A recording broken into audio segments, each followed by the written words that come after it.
How you doing? I'm Greg Roskopf from Muscle Activation Techniques.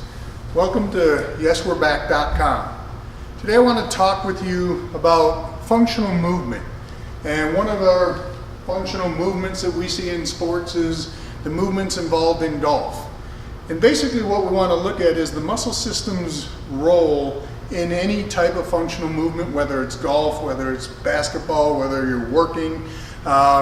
Regardless of what you're trying to accomplish, what is the muscle system's role in your functional movement, and how do we know whether it's able to support our function? So you looked at me and I'm just swinging a golf club haphazardly, and you think about the complexity of the motion of golf. It involves a lot of rotational motion. It involves motion at every joint. Basically, there's motion occurring at the foot, the ankle, the knee, the hip, the trunk, all the way up to the occiput. And when we talk about function, we basically try and tie it all together into this integrated system. So this integrated system trying to swing a golf club is working and creating motion, or the muscles are creating motion at every single joint. Now the key is that what happens if we don't have motion at one joint, or if the muscles that are supposed to move you through your motions at a joint can't contract effectively and they can't move you the way they're designed to move you? Well, the body's going to be forced to compensate. So let's take a little look at this. This is the integrated system involves rotational motion at every single joint. So I got motion occurring at my feet, the lower leg as I go through the backswing, my tibia is externally rotating, my femur is externally rotating, my pelvis is externally rotating, my spine is rotating, and if I keep my head straight facing the ball, I have counter rotation through the cervical spine.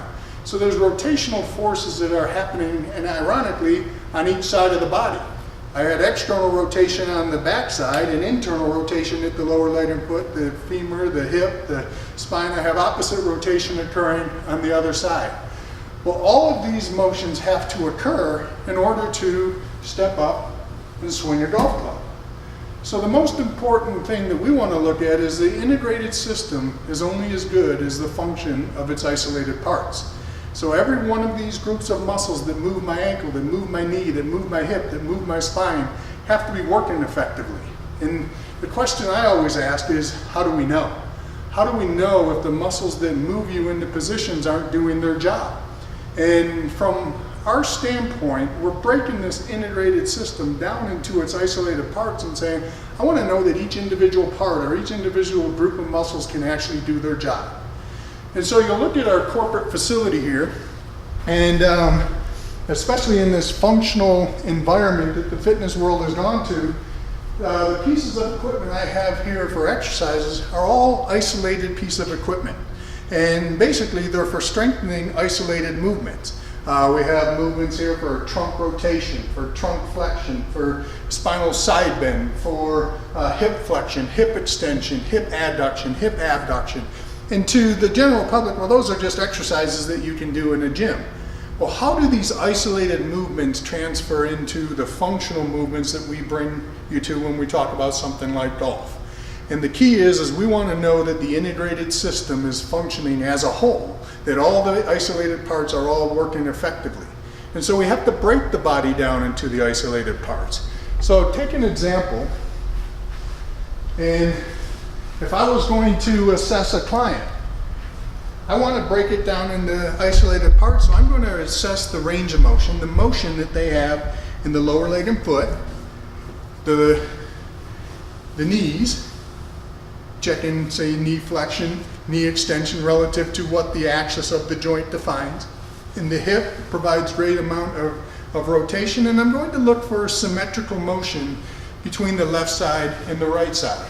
And so if I see an asymmetry, as I check his internal rotation on his left side, he's got quite a bit of motion on his left side in internal rotation.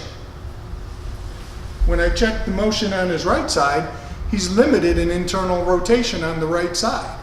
So the idea, the conventional idea is that when we see limitations in range of motion, that we need to stretch. So if he's limited in internal rotation, we need to stretch the muscles, the external rotators that are going to allow for more internal rotation. What we're doing here is I'm looking at this from an opposite approach.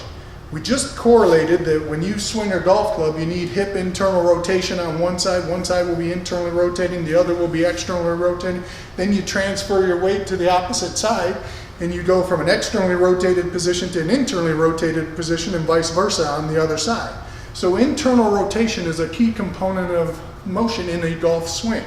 So if we use that as an analogy, this lack of internal rotation in his right hip is going to have to cause him to compensate to pick up more rotation in another joint that provides rotational motion. So in the ideal situation, we want to know that there's proper rotational motion at the lower leg and foot, whatever motion's available in rotation at the knee, rotation at the hip, rotation at the spine.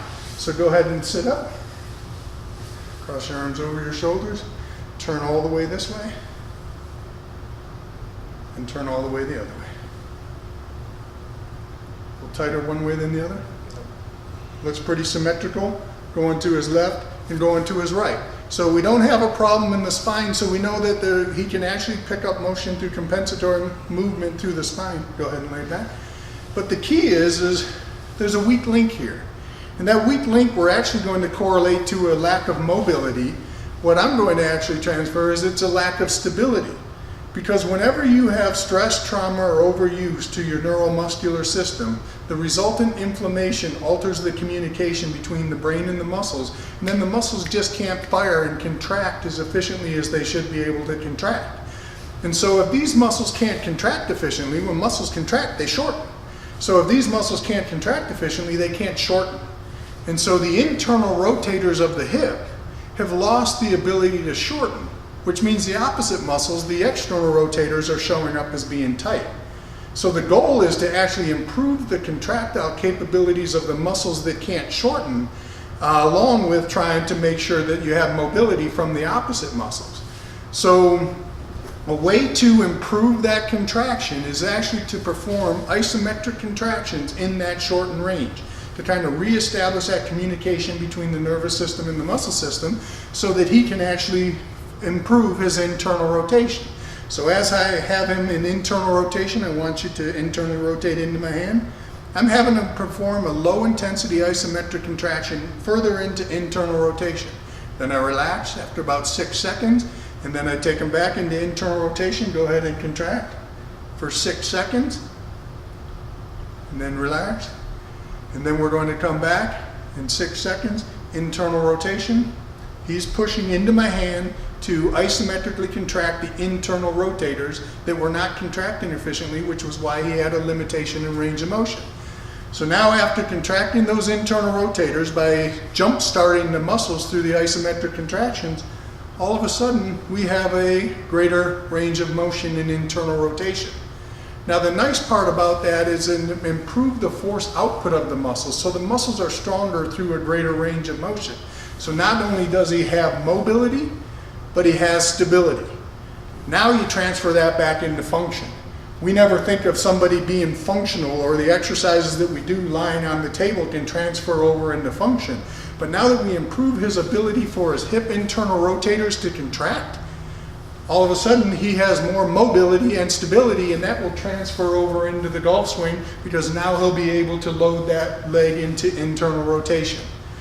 So the follow-up to this is once we jump start the muscles, we go to isolated exercises. This whole idea we're only as strong as our weakest link.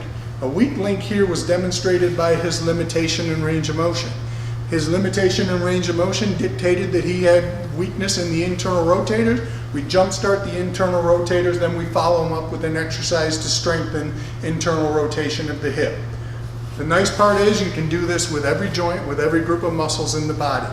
If he was limited in dorsiflexion at the ankle, then we know the anterior tibial muscles can't shorten to dorsiflex the foot at the ankle joint.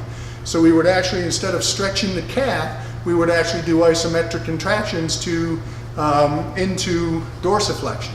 And the more you do the activation in the shortened position, the better communication there is between the brain and the muscles can then fire more effectively.